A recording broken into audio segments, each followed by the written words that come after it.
Hello दोस्तों, स्वागत है आप सभी के इस प्यारे से यूट्यूब चैनल आर एस ज्ञान संग्रह पर। तो फ्रेंड, अगर आप लोग 10th का एग्ज़ाम दे दिए और अगर आपको बहुत टेंशन हो रहा है, आपको समझ में नहीं आ रहा है कि 10th के बाद कैसे पढ़ें, क्या पढ़ें, कुछ समझ में नहीं आ रहा है, तो ये आपके लिए वीडियो बहुत ही ज़्यादा इम्पोर्टेंट होने वाला है। क्योंकि इस वीडियो में जो भी आपका डाउट होगा वो सारा डाउट क्लियर हो जाएगा। जो भी आपके क्वेश्चन है वो सारे क्वेश्चन को सिलेक्ट करके हम लिख लिए हैं और एक एक करके सारे क्वेश्चन के बारे में आपको हम बताएंगे कि आपको 11वीं की पढ़ाई कहाँ से करना है, 11th क्लास पढ़ना होगा या नहीं पढ़ना है, अगर पढ़ना है तो घर बैठे फ्री में कहाँ से पढ़ सकते हैं, और अभी से पढ़े या रिजल्ट के बाद पढ़े, ये सारा डाउट है। और इसके अलावा जो और भी क्वेश्चन है, यहाँ पर सारे क्वेश्चन को हम लिख लिए हैं और एक एक करके हम सारे प्रश्न को आपका उत्तर देंगे, ठीक है। तो अगर आप हमारे चैनल पर नहीं हैं तो चैनल को सब्सक्राइब जरूर कर दीजिएगा और इस वीडियो को ज़्यादा से ज़्यादा अपने दोस्तों तक शेयर जरूर कीजिएगा। जिनको समझ में नहीं आ रहा है कि अब हम 10th का एग्ज़ाम दिए, अब हम रिजल्ट का वेट करें या पढ़ें या क्या करें, ठीक है। तो सबसे पहले अगर आप लोग को टेंशन कोई हो रहा है तो आप लोग टेंशन नहीं लीजिए, आपका जो भी डाउट है इस वीडियो में सारा डाउट क्लियर हो जाएगा, ठीक है। और इस चैनल पर वीडियो शायद 1 महीना बाद आ रहा है, 1 महीना तक इस चैनल पर वीडियो नहीं आया था। इसके पीछे का रीज़न है कि हमें टाइम नहीं मिल पाता है। मेरा एक और चैनल है स्टडी विथ रुस्तम, उस पर थोड़ा सा वर्क अभी कर रहे थे, इसी कारण से इस चैनल पर वीडियो नहीं आ रहा था, ठीक है। लेकिन हम प्रयास करेंगे कि इस चैनल पर भी वीडियो आता रहे और न्यू जो 10th का सिलेबस है उसको भी स्टार्ट करेंगे कुछ दिनों बाद, ठीक है। तो अगर आपके छोटे भाई बहन कोई होंगे तो उनको ज़रूर बताइएगा इस चैनल के बारे में, हम न्यू 10th का भी सिलेबस को स्टार्ट करेंगे, ठीक है। तो देखिए, आपके मन में जो भी डाउट आ रहा होगा सारा डाउट को हम यहाँ पर लिख दिए हैं, ठीक है। तो देखिए, इससे ज़्यादा क्वेश्चन यही पूछा जा रहा है कि मैट्रिक का रिजल्ट कब तक आएगा।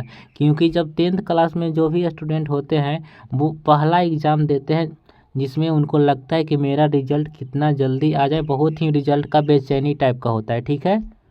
क्योंकि हम भी एक स्टूडेंट रहे हैं तो हम भी समझ रहे हैं कि आप लोग का रिजल्ट का बहुत ही बेसब्री से इंतज़ार कर रहे होंगे, ठीक है। तो चलिए, हम आपको पहला जो क्वेश्चन है, पहला डाउट है कि मैट्रिक का रिजल्ट कब आएगा, इसका हम आपको जवाब देते हैं, ठीक। तो देखिए, आपका मैट्रिक का जो रिजल्ट है वो आपका ज़्यादा 100% में से आपका 99% जो चांस है कि आपका रिजल्ट 31 मार्च तक किसी भी हाल में आ जाएगा। कब तक? तो 31 मार्च तक, ठीक है। और 1% ही चांस है कि अप्रैल के फर्स्ट यानी 1 से लेकर के 10 अप्रैल तक आएगा, ठीक है। 1 से लेकर के 10 अप्रैल के बीच में आ जाए।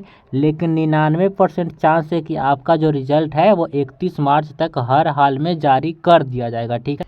क्योंकि पिछले कई सालों से जो मैट्रिक का रिजल्ट आया है वो 31 मार्च तक आया है, इससे ज़्यादा डेट नहीं बढ़ा था, ठीक है। तो इस बार भी चांस है कि 99% आपका चांस है कि 31 मार्च तक किसी भी हाल में आपका रिजल्ट आ जाएगा, ठीक है। आपका पहला क्वेश्चन का जवाब मिल गया कि मैट्रिक का रिजल्ट कब आएगा, तो आपका मैट्रिक का रिजल्ट 31 मार्च तक आएगा, ठीक है। तो देखिए, दूसरा क्वेश्चन है आपका कि 11th की पढ़ाई कहाँ से करें। देखिए, हमको नहीं लगता है कि जो अच्छा बच्चा होगा वो अपना रिजल्ट का इंतज़ार कर रहा होगा, ठीक है।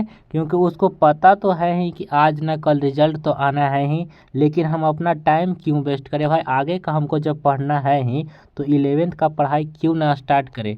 और आपको हम बता देते कि अगर आप लोग 11th क्लास अच्छे से नहीं पढ़िएगा तो 12th क्लास आपको 1% अच्छे से नहीं समझ में आएगा। ये हम आपको 100% गारंटी देते हैं कि अगर आप लोग 11th क्लास को इग्नोर कीजिएगा तो समझ लीजिए कि अपने पेट पर कुल्हाड़ी मारने का काम कर रहे हैं, ठीक है।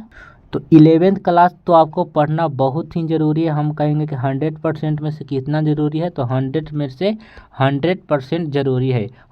हम आपको ये नहीं कहेंगे कि अगर आप 10th क्लास में पढ़ते थे 10 घंटा तो 11th क्लास में भी 10 घंटा पढ़िए, हम ये नहीं कर रहे हैं। लेकिन आप लोग 11th क्लास में भी 5 से 6 घंटा ज़रूर पढ़िए। अगर आप ऑफलाइन पढ़ते हैं तब ठीक है, और अगर आपको ऑनलाइन पढ़ना है तो हम आपको इसका भी जवाब देंगे कि आप लोग ऑनलाइन कहाँ से पढ़ेंगे। और बिल्कुल में घर बैठे बिल्कुल फ्री में पढ़ सकते हैं आप लोग अपने मोबाइल से, ठीक है। और हम यूट्यूब पर सारे टीचर को देखे हैं और जो भी टीचर जो भी सब्जेक्ट को सरल भाषा में पढ़ा सकते थे उनका हम प्लेलिस्ट को मतलब कि सेव करके रखे हैं और आपको वही बताएंगे कि आपको वहीं से क्लास करना है और वहीं से अपना 11th क्लास का सिलेबस जो है उसको कंप्लीट करना है। ठीक है, तो चलिए एक एक करके हम आपको सब्जेक्ट वाइज बताते हैं। ठीक है, कि कौन सा सब्जेक्ट कहाँ से पढ़ना है। तो देखिए ये सब जो है प्लेलिस्ट का लिंक है। जैसे देखिए 11th क्लास मैथ का ये प्लेलिस्ट का लिंक है, दूसरा है फिजिक्स का लिंक है, तीसरा केमिस्ट्री का है, चौथा है हिंदी का है, उसके बाद इंग्लिश का है। ठीक है, लेकिन देखिए सबसे पहले हम आपको बताते हैं कि ये प्लेलिस्ट आपको कहाँ मिलेगा। ठीक है, तो आप जो वीडियो देख रहे हैं वीडियो के डिस्क्रिप्शन में जाइएगा तो ये सारा सब्जेक्ट का आपको प्लेलिस्ट मिल जाएगा, या कमेंट में भी हम पिन कर देंगे, वहाँ से आप लोग इस पर लिंक पर क्लिक करके आप लोग क्लास को देख सकते हैं। ठीक है, देखिए सबसे पहले यहाँ पर देखिए 11th क्लास मैथ का प्लेलिस्ट है। ठीक है, देखिए इस प्लेलिस्ट पर हम अभी क्लिक करते हैं। ठीक है, तो देखिए इस पर जब हम क्लिक करेंगे तो हमारा ये प्लेलिस्ट खुल करके आएगा। ठीक है, और इस चैनल का नाम क्या है, तो इस चैनल का नाम है लर्न एंड शेयर। क्या नाम है, लर्न एंड शेयर। हम जब 11th क्लास में पढ़ते थे तो 11th क्लास ऑफलाइन पढ़ते थे, लेकिन ऑनलाइन जो हमको सबसे बेस्ट यूट्यूब चैनल था मैथ के लिए, हमको ये लगा। ये जो टीचर है, ये टीचर का नाम तो हम नहीं जानते इस सर का, लेकिन ये सर जो है बहुत अच्छा पढ़ाते हैं और ये क्या करते हैं कि एनसीईआरटी का सारा जो 11th क्लास का जिस सिलेबस में आता है वो सारा चैप्टर इसमें पढ़ा दिए हैं। ठीक है, और इसमें क्या रहता है, तो इसमें पहले चैप्टर स्टार्ट करने से पहले इसमें थ्योरी रहता है और थ्योरी के बाद इसमें उदाहरण के सहित आपका जो चैप्टर स्टार्ट होता है चैप्टर को करवाते हैं। ठीक है, तो देखिए यहाँ पर आपको हम दिखाने का प्रयास करते हैं। देखिए इसमें 187 वीडियो है और 187 वीडियो में 11th क्लास के मैथ का सारा इसमें जो सिलेबस होता है वो सारा सिलेबस आपका कवर किया हुआ है। सारा चैप्टर का चैप्टर वाइज आपको यहाँ पर मिल जाएगा। ठीक है, तो 11th के लिए आपको मैथ के लिए बेस्ट चैनल आपको यही है और बेस्ट प्लेलिस्ट आपको यहाँ से सारा मैथ जो है आपका क्लियर हो जाएगा। ठीक है, तो देखिए यही आपका मैथ का प्लेलिस्ट है और इसमें सारा वीडियो सारा चैप्टर का इसमें सॉल्यूशन करवाया गया है, थ्योरी के साथ, एग्जाम्पल के साथ और बेस्ट सॉल्यूशन के साथ इसमें कराया गया है। ठीक है, तो आप लोग समझ गए कि आपको मैथ कहाँ से पढ़ना है। तो आपको हम बता दिए कि एक चैनल है लर्न एंड शेयर, आपको सीधा हम इस जो हम दिखा रहे हैं प्लेलिस्ट इसका लिंक मिल जाएगा और इसी प्लेलिस्ट में आपका सारा वीडियो मिल जाएगा और यहाँ से आप लोग मैथ को कंप्लीट कर सकते हैं। ठीक है, तो चलिए मैथ के बारे में हम आपको बता दें।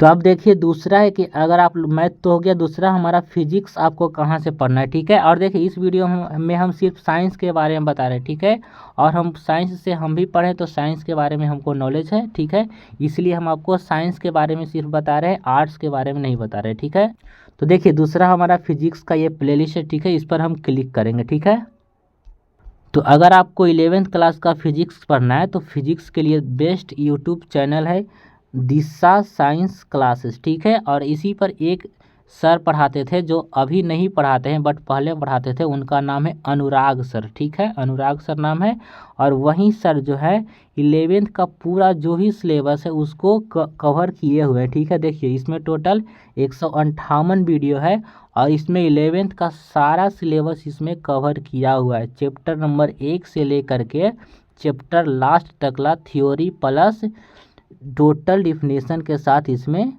सिलेबस को कवर किया गया है। ठीक है, तो ये आपका फिजिक्स का प्लेलिस्ट हो गया। ठीक है, और सारा प्लेलिस्ट का लिंक आपको वीडियो के डिस्क्रिप्शन में मिल जाएगा। ठीक है, तो चलिए दो सब्जेक्ट आपको हम बता दिए, पहला बताएं आपका मैथ का। ठीक है, और दूसरा बता दिए फिजिक्स का। ठीक है, चलिए नेक्स्ट हम आपको बताते हैं केमिस्ट्री कहाँ से पढ़ना है।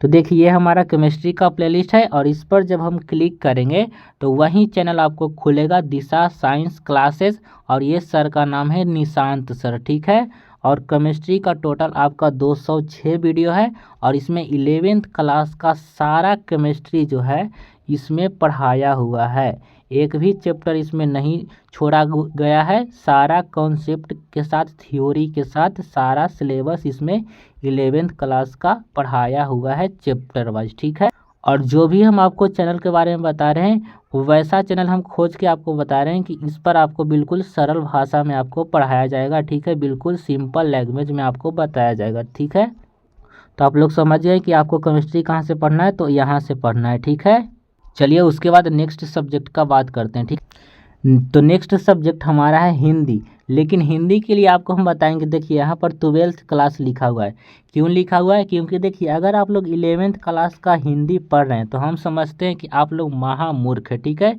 क्योंकि 11th क्लास का हिंदी आपको कुछ काम देने वाला है ही नहीं। तो जो हमको काम देने वाला कुछ है ही नहीं तो उसको पढ़ने में क्यों हम टाइम वेस्ट करें, ये हमको बताइए, ठीक है। तो आप लोग 11th क्लास का हिंदी अगर कोई पढ़ाता है तो बिल्कुल मत पढ़िए, ठीक है। 11th क्लास का हिंदी आप लोग नहीं पढ़िएगा, ठीक है। तो आपको पढ़ना क्या है? तो आपको भाई पढ़ना है 12th क्लास का हिंदी। क्या पढ़ना है?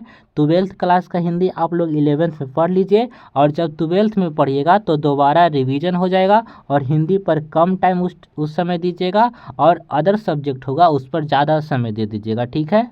तो देखिए आपको 11th क्लास का हिंदी नहीं पढ़ना है, 12th का पढ़ना है। तो देखिए 12th क्लास हिंदी का ये हमारा लिंक है, ठीक है। और चैनल का नाम है दिशा हिंदी एंड इंग्लिश क्लासेज, और आप लोग तो इनको जानते ही होंगे, प्यारे संजय सर को, ठीक है। प्यारे संजय सर को कौन नहीं जानता होगा, ठीक है। आप लोग 10th क्लास के स्टूडेंट हैं तो आप लोग तो ज़रूर जानते हैं। आपको जो 12th क्लास का हिंदी है वो इनसे ही आपको पढ़ना है। ये हमारा 12th क्लास हिंदी का सारा चैप्टर का इसमें प्लेलिस्ट बनाया हुआ है, एक कॉमन वीडियो इसमें है, और इसमें चैप्टर नंबर 1 से लेखक परिचय के साथ साथ संपूर्ण अर्थ प्लस ऑब्जेक्टिव सब्जेक्टिव सब इसमें कराया हुआ है, ठीक है। तो ये हमारा हिंदी का प्लेलिस्ट हो गया। आपको 11th क्लास का हिंदी नहीं पढ़ना है, आपको 12th क्लास का हिंदी पढ़ना है, ठीक है। तो देखिए ये हमारा हो गया 12th क्लास हिंदी का गद्यखंड और काव्यखंड दोनों इसमें पढ़ाया हुआ है, ठीक है। तो चलिए आप लोग तो हिंदी के बारे में भी जान गए, और अब हमारा लास्ट बचा है इंग्लिश, ठीक है।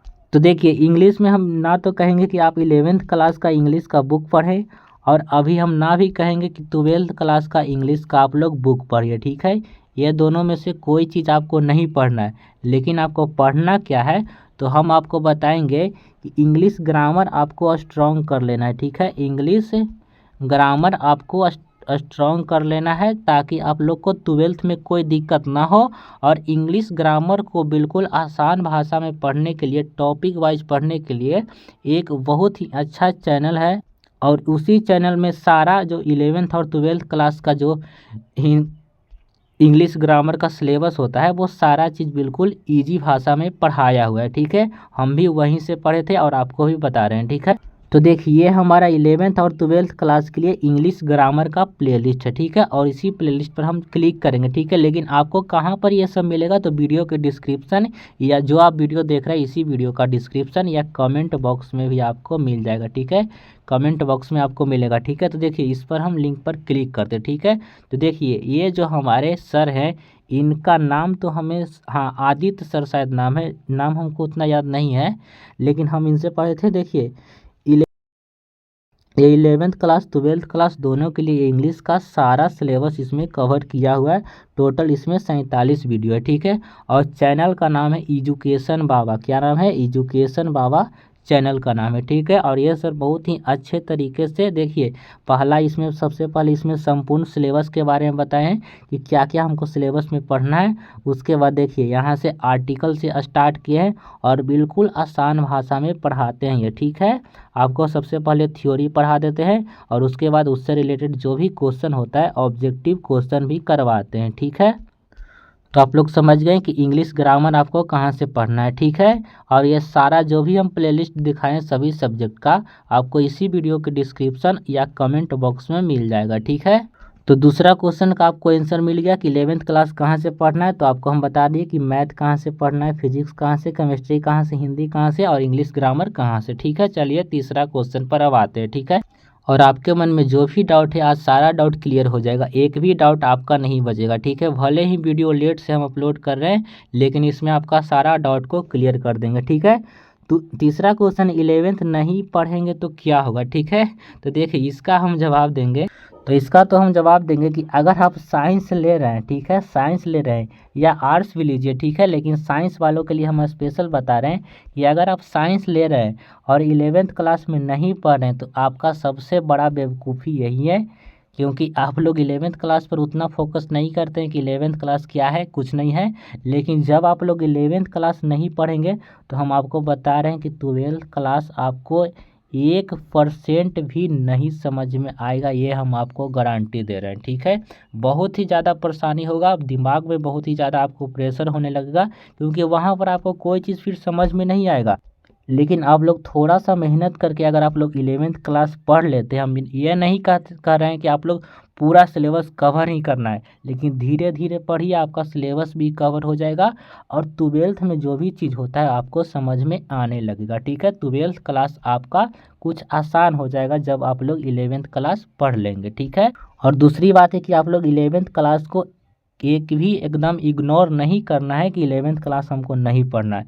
11th क्लास आपको हर हाल में पढ़ना है, तभी आपको 12th क्लास समझ में आएगा। ठीक है, तो तीसरा डाउट आपका क्लियर हो गया। ठीक है, चौथा हमारा है कि 10th के बाद साइंस ले या आर्ट्स ले। ठीक है, तो ये जो है आपका खुद डिसाइड करना है, खुद अपने रुचि के अनुसार आपको डिसाइड करना है कि हमको साइंस पढ़ने में अच्छा लगता है या आर्ट्स पढ़ने में अच्छा लगता है। ठीक है, आप जो 12th क्लास साइंस से पढ़े या आर्ट्स से पढ़े, ये आगे के लिए, आगे के एग्ज़ाम के लिए उतना कोई मायने नहीं रखता है। ठीक है, क्योंकि आगे का जो सिलेबस होता है वो ये सबसे बिल्कुल अलग हट के होता है। ठीक है, उसका सिलेबस अलग ही होता है कंपटीशन एग्ज़ाम। लेकिन हम आपको एक बात ज़रूर बताएंगे कि अगर आप लोग साइंस लीजिएगा तो पहला बात तो है कि आप लोग मेहनत करना सीख जाइएगा। ठीक है, क्योंकि ढेर सारे स्टूडेंट होते हैं ना जो आर्ट्स लेते हैं, जो बहुत ही कम पढ़ते हैं और ना के बराबर ही पढ़ते हैं। ठीक है, वो लोग रट्टा मार के पढ़ते हैं। ये नहीं कहते कि आर्ट्स के सारे स्टूडेंट हैं वो रट्टा मार के या चोरी करके या कुछ करके पढ़ते पास होते हैं। ठीक है,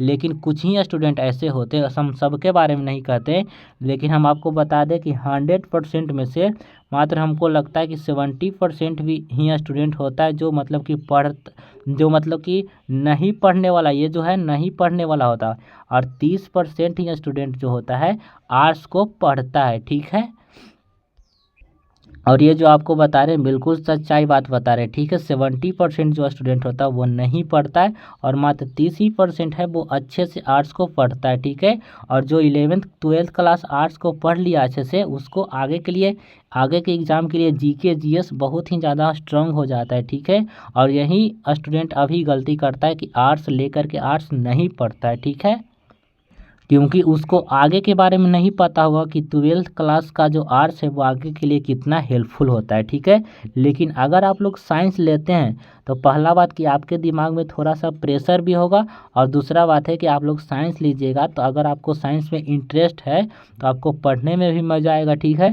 और दूसरी बात है कि आप लोग मेहनत करना भी सीख जाएंगे। और एक और बात है कि अगर आपको डॉक्टर के क्षेत्र में जाना है, ठीक है, जैसे MBBS करना है या ANM GNM होता है, जो भी होता है डॉक्टर का कोर्स, उसके लिए अगर आपको पढ़ना है साइंस तो आप लोग बायोलॉजी ज़रूर लीजिएगा। ठीक है, बायोलॉजी ज़रूर लीजिएगा। ठीक है, लेकिन आपको इंजीनियरिंग लाइन में जाना है, ठीक है, इंजीनियरिंग लाइन में जाना है तो आप लोग मैथ ज़रूर लीजिएगा साइंस में। ठीक है, वो अपने रुचि के अनुसार है। अगर आपको मैथ में मतलब कि रुचि है तो आप लोग मैथ से कीजिएगा, अगर आपको बायोलॉजी में रुचि है तो आप लोग बायो से कीजिएगा। ठीक है, ये अपने ऊपर डिसाइड करने का चीज़ है। ठीक है, तो ये तो आपका डाउट क्लियर हो गया कि 10th के बाद साइंस पढ़ना है या आर्ट्स पढ़ना है। ठीक है, चलिए नेक्स्ट है 11th की पढ़ाई के साथ क्या करें।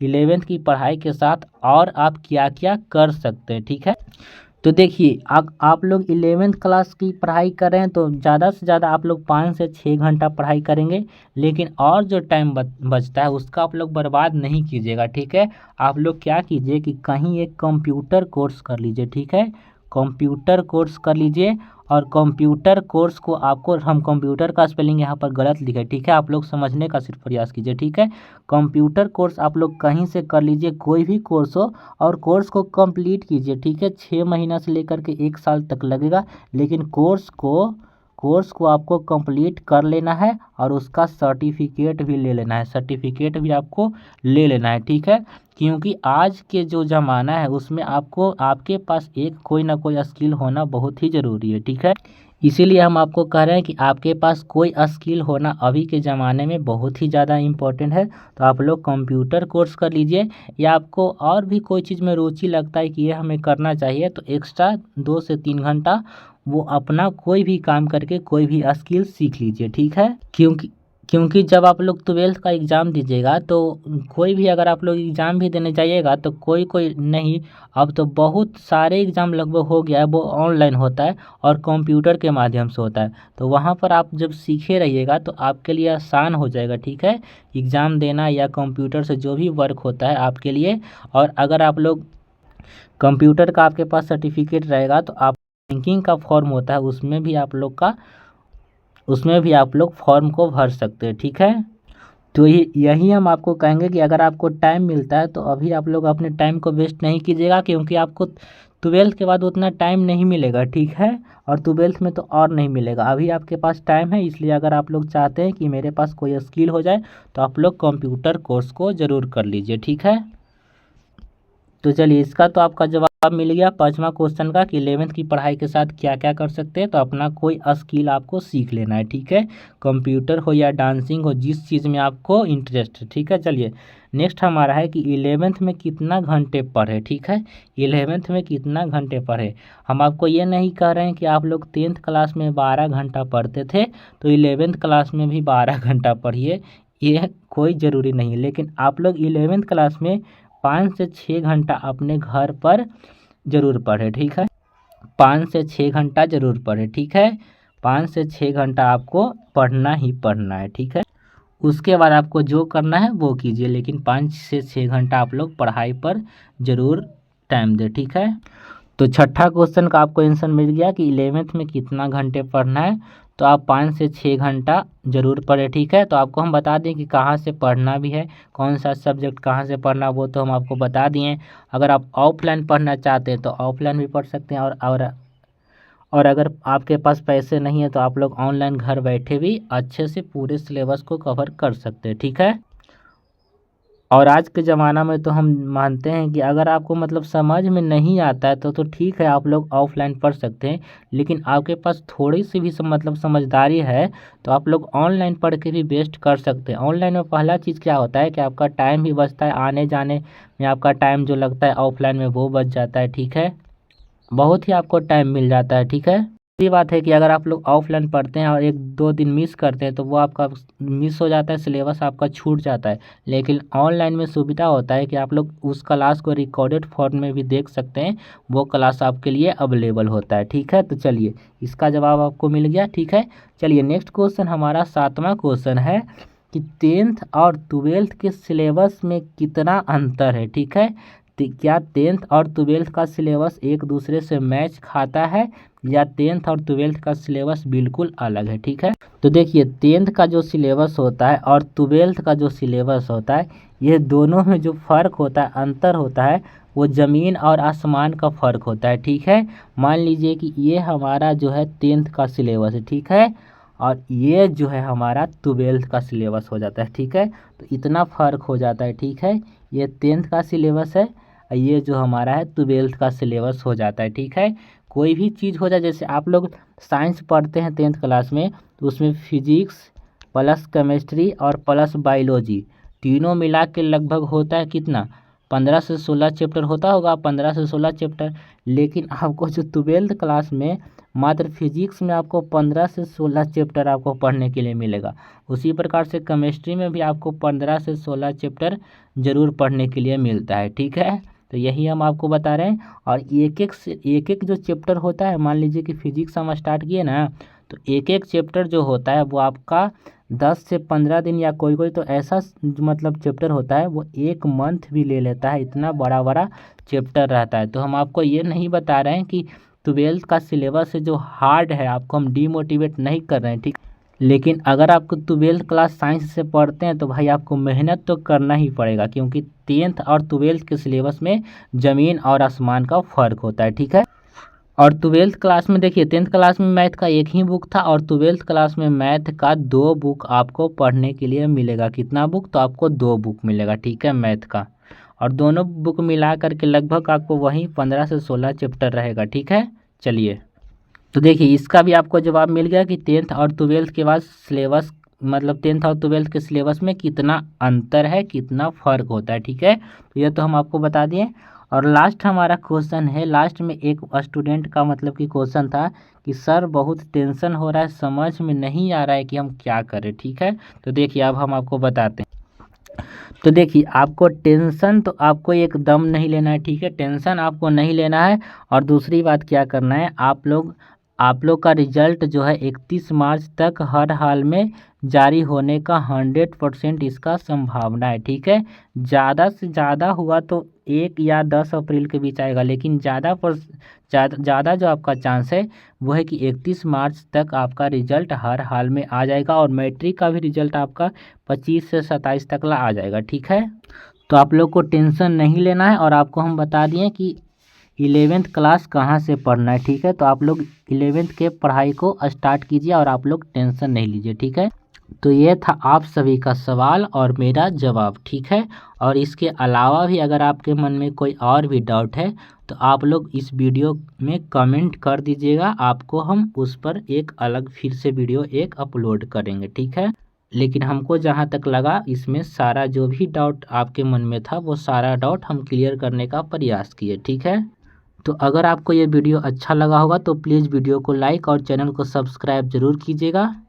और आपके जो भी छोटे भाई बहन होंगे उनको इस चैनल के बारे में ज़रूर बताइएगा, उनका भी सिलेबस हम स्टार्ट करेंगे कुछ दिन बाद। ठीक है, क्योंकि टाइम नहीं मिल पाता है। मेरा एक और चैनल है, ठीक है, एक और चैनल है, उसके बारे में आप लोग जानना चाहते हैं तो एक और चैनल का नाम है स्टडी विथ रुस्तम। आप लोग सर्च कीजिएगा स्टडी विथ रुस्तम तो आपको मेरा चैनल मिल जाएगा। ठीक है, उस पर हम आगे के जो 12th के बाद जो एग्ज़ाम होता है कंपटीशन एग्ज़ाम, उसके लिए कुछ कुछ वीडियो अपलोड करते हैं वहाँ पर। ठीक है, तो हम आशा करते हैं कि आपका सारा डाउट क्लियर हो गया होगा। अगर आपको वीडियो अच्छा लगा हो तो प्लीज़ वीडियो को लाइक और चैनल को सब्सक्राइब ज़रूर कीजिएगा। ठीक है, तो चलिए अब मिलते हैं आपसे नेक्स्ट वीडियो के साथ। तब तक के लिए जय हिंद, वंदे मातरम, धन्यवाद।